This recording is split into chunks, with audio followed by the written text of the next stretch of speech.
কাব্য যেন তোর সঙ্গে এরপরে আর কোনো যোগাযোগ করতে না পারে।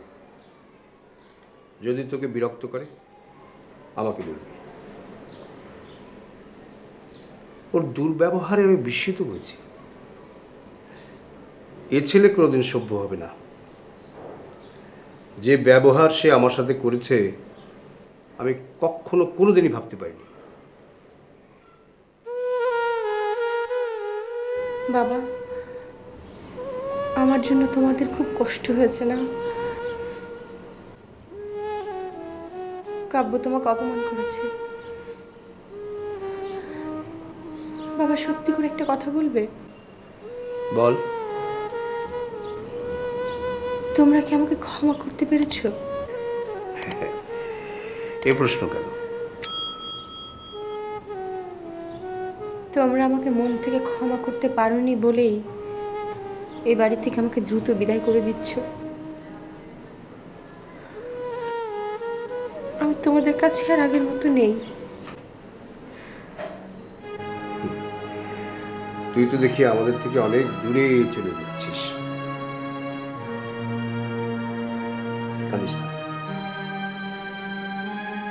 বাবা মার ব্যাপারে তোর মনে যে কষ্টগুলো আছে সেগুলো ভুল। বাবা মা তাদের সন্তানকে কখনো পর করতে পারে না, এটা সম্ভব না। যদি তাই হতো তাহলে পৃথিবীতে পরিবার বলে এই কথাটি থাকতো না, উঠে যেত। নিজে যখন মা হবি তখন বুঝবি বাবা মা সন্তানকে কখনো পর মনে করতে পারে না। এই পৃথিবীর সব মানুষও যদি সন্তানকে অপরাধী মনে করে, বাবা মার কাছে কিন্তু তখনও সে অপরাধী হয় না।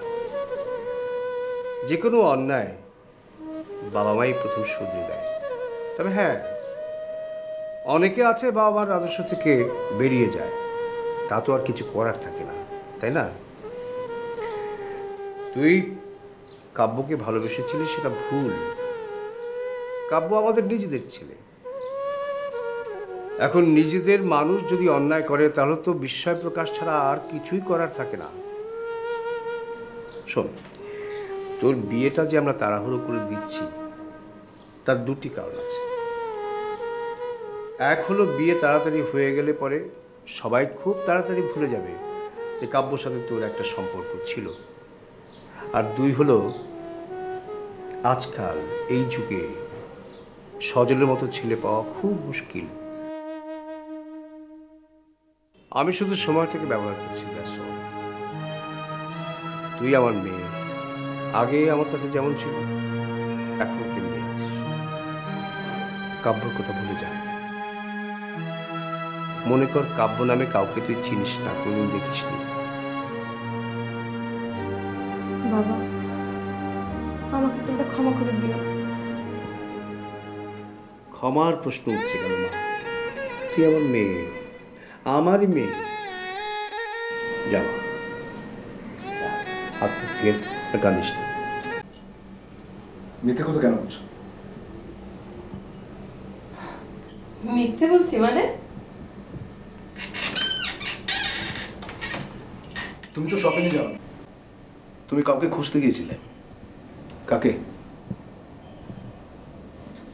তোমাকে এসব কথা কে বলেছে? দেখো মোহনা, তোমার আমার বিয়ের পর থেকে তুমি আমার বা আমার সংসারের প্রতি যথেষ্ট মনোযোগী হওনি।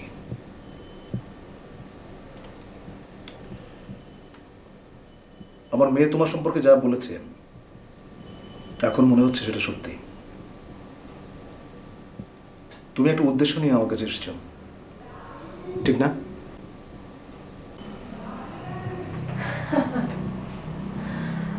আচ্ছা, তুমি আমাকে ঠিক কি বোঝাতে চাইছো বলো তো?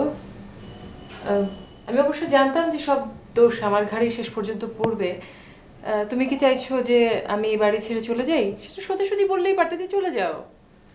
এত ঘুরিয়ে পেঁচিয়ে বলার তো কিছু নেই। মুকুলকে?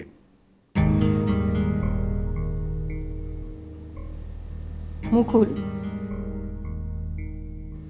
মুকুল? মুকুলকে?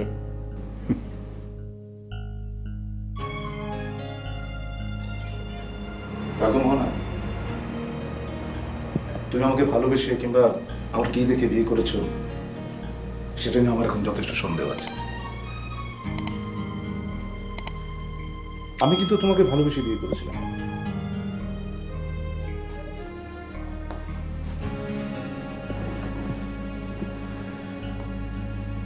আমি তোমার কোনো ক্ষতি করব না, সম্ভব হলে উপকারী করব। দেখো, তোমার জীবনের অতীতের কোনো ঘটনা বা কোনো দুঃখ যদি থেকে থাকে সেটা তুমি আমার সঙ্গে শেয়ার করতে পারতে, কিন্তু তুমি তো আমার সঙ্গে শেয়ার করোনি। এর অর্থ কি দাঁড়ায় জানো? এর অর্থ দাঁড়ায় তুমি আমাকে কোনো না কোনোভাবে ব্যবহার করার জন্যই আমার কাছে এসেছো, সংসার করতে নয়। ছি, বলো, কথা বলছো না কেন মোহনা? কথা বলছো না কেন? কথা বলো।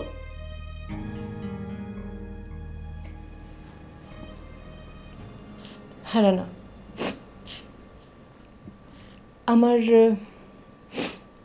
আমার জীবনে কিছু অতীত স্মৃতি আছে এবং সেটা আমি পৃথিবীর কারোর সাথে শেয়ার করতে চাই না। এবং সেই অতীত আমাকে প্রতিনিয়ত তাড়িয়ে নিয়ে বেড়াচ্ছে। আমি সেটা তোমাকে বলতে পারবো না। Don't press me. আমি কি সেটা তুমি বুঝিয়ে ফেলেছ। I don't have anything to explain more, so don't worry, আমি চলে যাচ্ছি। চলে গেলে কি সব সমস্যার সমাধান হবে?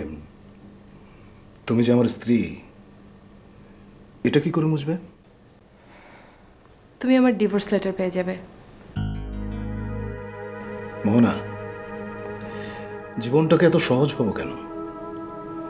আর মুকুল ছেলেটা সত্যি ভালো না, ও যে কোনো মুহূর্তে তোমার ভয়ঙ্কর ক্ষতি করে ফেলতে পারে।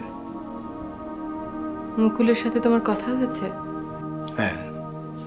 মুকুল আমার ক্ষতি করতে পারে, তোমার কোনো ক্ষতি করবে না। কিছুক্ষণ আগেই বললে যে মুকুলকে চেনো না, আর এখন বলছো? হ্যাঁ চিনি, আমি মুকুলকে চিনি। মুকুলের জন্যই আমি তোমাকে বিয়ে করেছিলাম,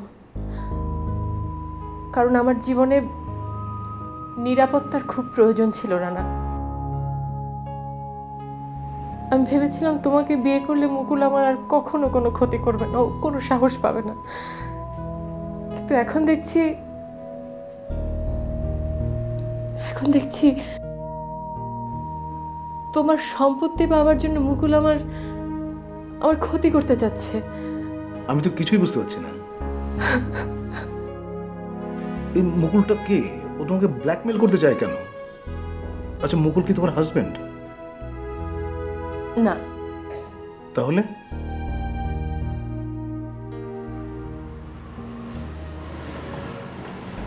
আমি যখন বিদেশে ছিলাম একটা ভয়ঙ্কর ঘটনা ঘটে।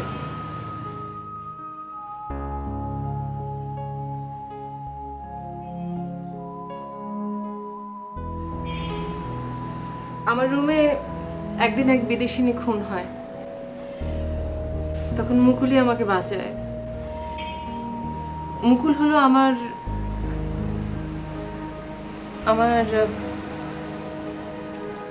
বোনের হাজব্যান্ড। আমার বোন 3 বছর হলো মারা গেছে। মুকুলের কাছে আমার বোনের 5 বছরের একটা মেয়ে পুষ্পিতা ও আছে।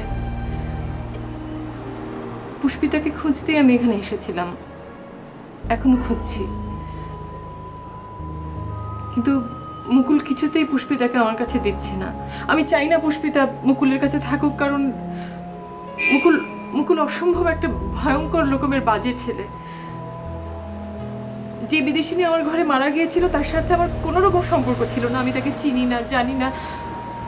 কিন্তু এই পুরো ঘটনাটা নিয়ে মুকুল আমাকে ক্রমাগত ব্ল্যাকমেইল করছে এবং এখন বলছে যে তোমার সম্পত্তির ভাগ যদি আমি ওকে না দেই তাহলে ওই ভদ্রমহিলা যে খুন হয়েছেন সেটা সে থানায় বলে দেবে। হ্যাঁ, কিন্তু আমি তো খুন করিনি। আমি আচ্ছা, ওই মহিলা তোমার ঘরে এলো কি করে? তার সাথে তোমার কি সম্পর্ক বলো? তার সাথে কি তোমার কোনো সম্পর্ক? যে কার সঙ্গে ছিল? তাকে আমি চিনি না, কোনোদিন দেখিনি। ওর সাথে কোনো সম্পর্ক ছিল না। মুকুল নিয়ে এসেছিল তাকে আমার সামনে। যা করার মুকুল করেছে।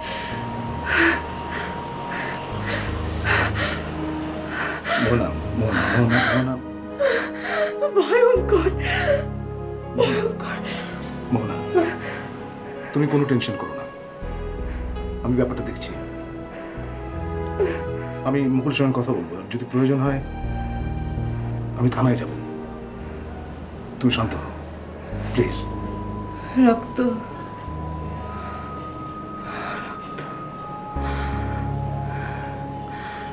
এত রক্ত আমি জীবনে দেখিনি।